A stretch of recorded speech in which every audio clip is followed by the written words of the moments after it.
Hello everyone, this is Shreya. In this video I am going to explain some questions related to probability. So let's see them. There is bag A, and inside that bag there are 3 green balls and 2 red balls, and there is another bag B, and inside that there are 2 green balls and 3 red balls. And now the question that they are asking is this one, that is, we first draw a ball from bag A and add it to bag B, and then we draw a ball from bag B. Means they are saying that after dropping a ball from bag A, we are not going to throw it away. Means after dropping a ball from bag A, we are going to add it to bag B.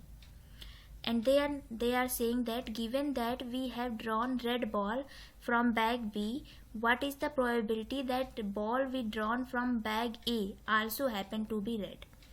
So for solving this question, we are using this formula. This is basically Bayes theorem. If you don't know about this, make sure you watch the previous video. You can find it out from upper right corner. And now probability that we drop a red ball from bag A, given that we already dropped a ball from bag B. Here R means red ball and 1 means bag A. Therefore R1 means bag red ball from bag A, and R2 means red ball. Here R means red ball and 2 means bag B. Therefore total R2 means red ball from bag B. That's why we are saying it like this one, that is probability that we drop red ball from bag A, given that we already dropped red ball from bag B. Basically 1 means bag A and 2 means bag B. Now probability that we drop red ball from bag B. This is basically total probability. Means we can first either drop red ball from bag A and then we drop red ball from bag B, or we can drop green ball from bag A and then we drop red ball from bag B. So combination of both probability will be this probability. So let's find it separately. So probability of R2 means probability that we drop red ball from bag B equals to probability that we drop red ball from bag A into probability that we drop red ball from bag B, given that we already dropped red ball from bag A, plus probability that we drop green ball from bag A into probability that we drop red ball from bag B, given that we already dropped green ball from bag A. Now probability that we drop red ball from bag A. Inside bag A there are total 2 red balls, and total sample space size of bag A is means total number of balls inside bag A is 5. That's why probability of R1 becomes 2 by 5. Now the next one, that is probability that we drop red ball from bag B, given that we dropped red ball from bag A. Here we are going to drop red ball from bag A. So according to question, they given that we first drop a ball from bag A and add it to bag B. Means after dropping red ball from bag A, this ball going to be added in bag B. So after dropping red ball from bag A, total number of balls inside bag B going to be increased by 1, because that dropped ball going to be added in bag B.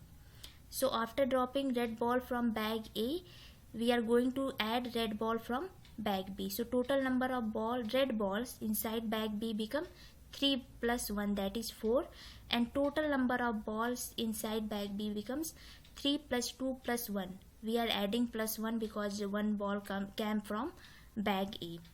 So total red ball become 4 and total number of balls inside bag B becomes 6 after dropping a ball from red A, because that ball going to be added inside bag B. That's why here we are writing 4 by 6. Hope you got this one. And now probability that we drop green ball from bag A. There are total 3 green balls inside bag A, and total number of balls inside bag A is 5. That's why we are writing here 3 by 5. And probability that we drop red ball from bag B, given that we dropped a green ball from bag A. We are going to drop green ball from bag A, therefore this ball going to be added in bag B. So total green ball inside bag B become 2 plus 1, that is 3.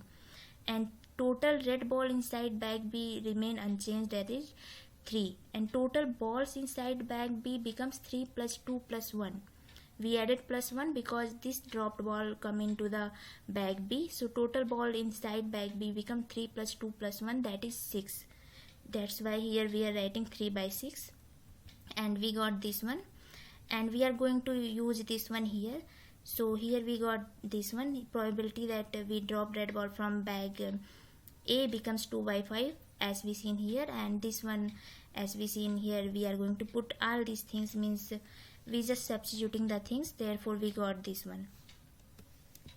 Now coming to the next question, there is box and inside that there are 3 fair coins and 2 unfair coins. Now the question that they are asking is this one, that is there are 4 fair coins and 3 unfair coins, and for unfair coins they given the probability of head and tail separately, because as we know that probability of head and tail for fair coins is 1 by 2, but definitely unfair coins not going to give us the fair results. That's why they given it separately, means they especially mention them, that is probability of head is 1 by 3 and probability of tail is 2 by 3 for unfair coins. And now the question that they are asking is this one, that is probability that coin happen to be fair coin given that we got head.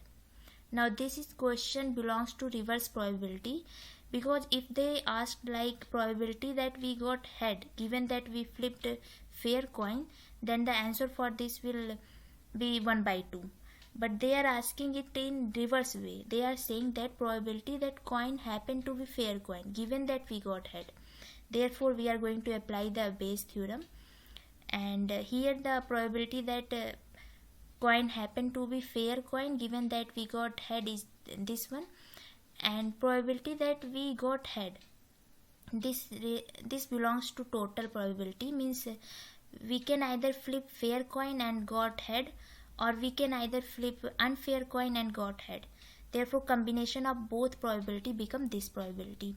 So let's find it separately, means probability of head is probability that we flip fair coin into probability that we got head given that we flipped fair coin, plus probability that we flip unfair coin into probability that we got head given that we flipped unfair coin.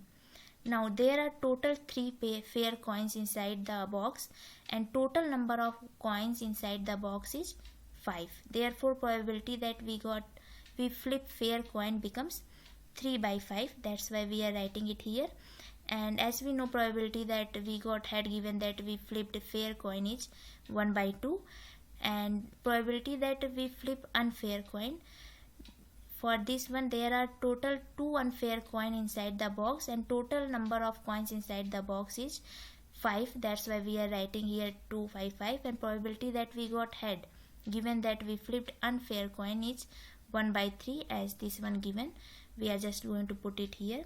So we got this one, and here we are going to put it everything, we are just going to substitute, then we got this one.